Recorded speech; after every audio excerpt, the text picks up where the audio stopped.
Chapitre 2. Monsieur Myriel devient Monseigneur Bienvenu. Le palais épiscopal de Digne était attenant à l'hôpital. Le palais épiscopal était un vaste et bel hôtel bâti en pierre au commencement du siècle dernier par Monseigneur Henri Puget, docteur en théologie de la faculté de Paris, abbé de Simore, lequel était évêque de Digne en 1712. Ce palais était un vrai logis seigneurial. Tout y avait grand air, les appartements de l'évêque, les salons, les chambres, la cour d'honneur, fort large, avec promenoir à arcades, selon l'ancienne mode florentine, les jardins plantés de magnifiques arbres. Dans la salle à manger, longue et superbe galerie qui était au rez-de-chaussée et s'ouvrait sur les jardins, Monseigneur Henri Puget avait donné à manger en cérémonie le 29 juillet 1714 à Messeigneurs Charles Brulart de Genlis, archevêque prince d'Embrun, Antoine de Mesgrigny, capucin, évêque de Grasse, Philippe de Vendôme, grand prieur de France, abbé de Saint-Honoré de Lérins, François de Berton de Grillon, évêque baron de Vence, César de Sabran de Forcalquier, évêque seigneur de Glandève, et Jean Sohanan, prêtre de l'Oratoire, prédicateur ordinaire du roi, évêque seigneur de Senez. Les portraits de ces 7 révérends personnages décoraient cette salle, et cette date mémorable, 29 juillet 1714, y était gravée en lettres d'or sur une table de marbre blanc. L'hôpital était une maison étroite et basse à un seul étage avec un petit jardin. 3 jours après son arrivée, l'évêque visita l'hôpital. La visite terminée, il fit prier le directeur de vouloir bien venir jusque chez lui. Monsieur le directeur de l'hôpital, lui dit-il, combien en ce moment avez-vous de malades? 26, monseigneur. C'est ce que j'avais compté, dit l'évêque. Les lits, reprit le directeur, sont bien serrés les uns contre les autres. C'est ce que j'avais remarqué. Les salles ne sont que des chambres, et l'air s'y renouvelle difficilement. C'est ce qui me semble. Et puis, quand il y a un rayon de soleil, le jardin est bien petit pour les convalescents. C'est ce que je me disais. Dans les épidémies, nous avons eu cette année le typhus, nous avons eu une suette militaire il y a 2 ans, 100 malades quelquefois, nous ne savons que faire. C'est la pensée qui m'était venue. Que voulez-vous, monseigneur? Dit le directeur, il faut se résigner. Cette conversation avait lieu dans la salle à manger galerie du rez-de-chaussée. L'évêque garda un moment le silence, puis il se tourna brusquement vers le directeur de l'hôpital. Monsieur, dit-il, combien pensez-vous qu'il tiendrait de lits rien que dans cette salle? La salle à manger de Monseigneur, s'écria le directeur stupéfait. L'évêque parcourait la salle du regard et semblait y faire avec les yeux des mesures et des calculs.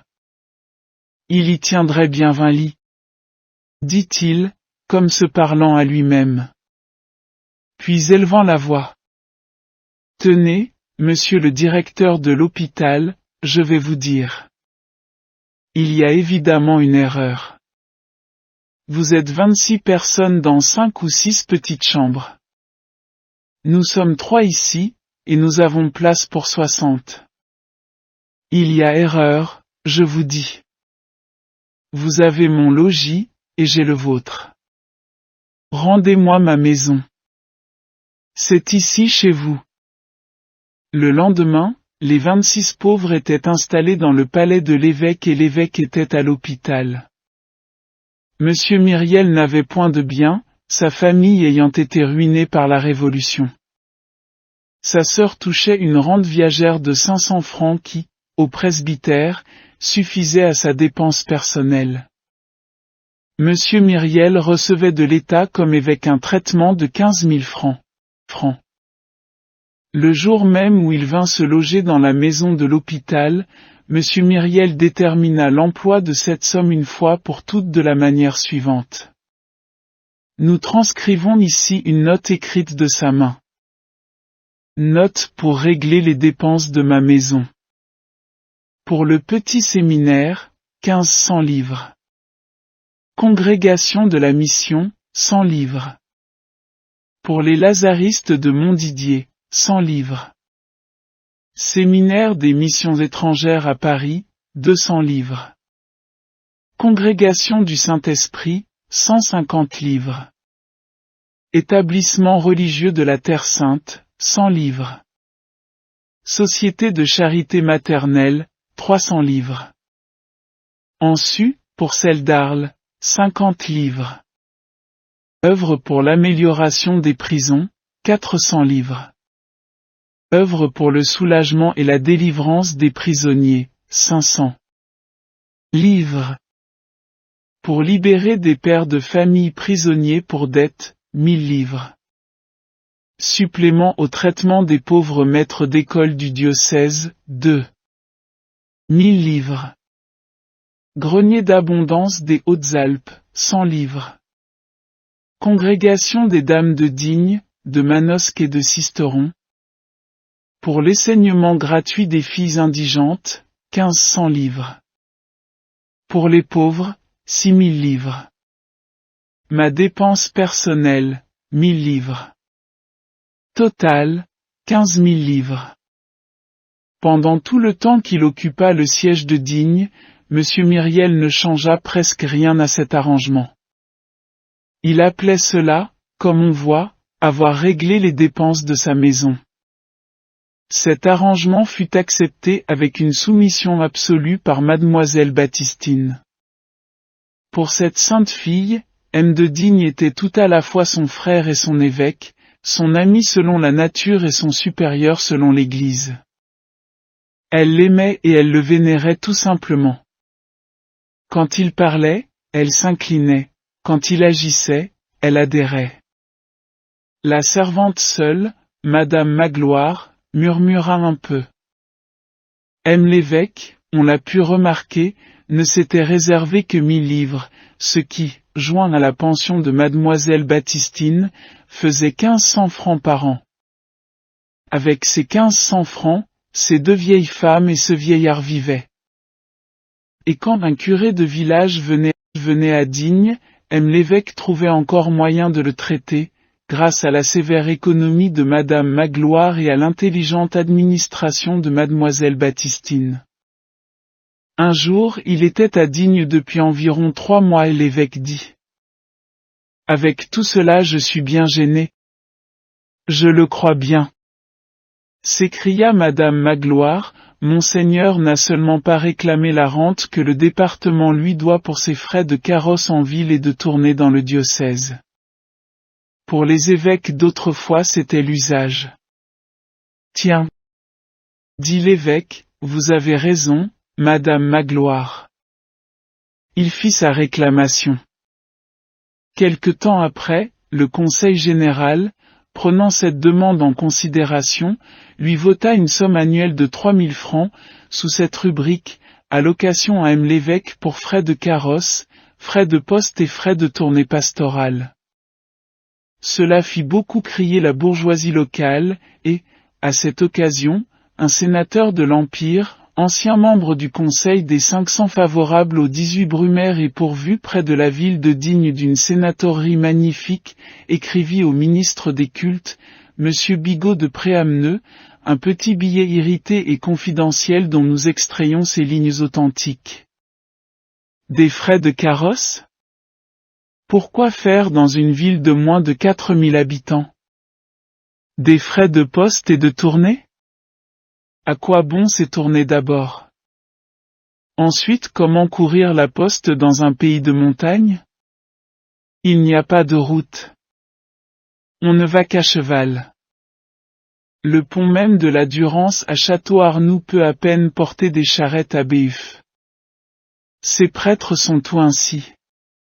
Avides et avares. Celui-ci a fait le bon apôtre en arrivant. Maintenant il fait comme les autres. Il lui faut carrosse et chaise de poste. Il lui faut du luxe comme aux anciens évêques. Oh! Toute cette prêtraille! Monsieur le comte, les choses n'iront bien que lorsque l'empereur nous aura délivrés des calotins.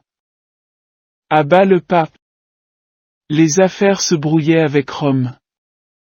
Quant à moi, je suis pour César tout seul. Etc., etc. La chose, en revanche, réjouit fort Madame Magloire. Bon, dit-elle à Mademoiselle Baptistine, Monseigneur a commencé par les autres, mais il a bien fallu qu'il finît par lui-même. Il a réglé toutes ses charités. Voilà 3000 livres pour nous. Enfin. Le soir même, l'évêque écrivit et remit à sa sœur une note ainsi conçue. Frais de carrosse et de tournée. Pour donner du bouillon de viande aux malades de l'hôpital, 15. 100 livres. Pour la Société de charité maternelle d'Aix, 250 livres. Pour la Société de charité maternelle de Draguignan, 250 livres. Pour les enfants trouvés, 500 livres. Pour les orphelins, 500 livres. Total, 3000 livres. Tel était le budget de Monsieur Myriel. Quant au casuel épiscopal, rachat de bancs, dispenses, ondoiements, prédications, bénédictions d'église ou de chapelle, mariage, etc., l'évêque le percevait sur les riches avec d'autant plus d'âpreté qu'il le donnait aux pauvres. Au bout de peu de temps, les offrandes d'argent affluèrent. Ceux qui ont et ceux qui manquent frappaient à la porte de Monsieur Myriel, les uns venant chercher l'aumône que les autres venaient y déposer. L'évêque, en moins d'un an, devint le trésorier de tous les bienfaits et le caissier de toutes les détresses. Des sommes considérables passaient par ses mains, mais rien ne put faire qu'il changeât quelque chose à son genre de vie et qu'il ajoutât le moindre superflu à son nécessaire. Loin de là. Comme il y a toujours encore plus de misère en bas que de fraternité en haut, tout était donné, pour ainsi dire, avant d'être reçu, c'était comme de l'eau sur une terre sèche, il avait beau recevoir de l'argent, il n'en avait jamais. Alors il se dépouillait. L'usage étant que les évêques énoncent leur nom de baptême en tête de leurs mandements et de leurs lettres pastorales, les pauvres gens du pays avaient choisi, avec une sorte d'instinct affectueux, dans les noms et prénoms de l'évêque, celui qui leur présentait un sens, ils ne l'appelaient que Monseigneur Bienvenu. Nous ferons comme eux, et nous le nommerons ainsi dans l'occasion. Du reste, cette appellation lui plaisait. J'aime ce nom-là, disait-il. Bienvenu corrige Monseigneur. Nous ne prétendons pas que le portrait que nous faisons ici soit vraisemblable, nous nous bornons à dire qu'il est ressemblant.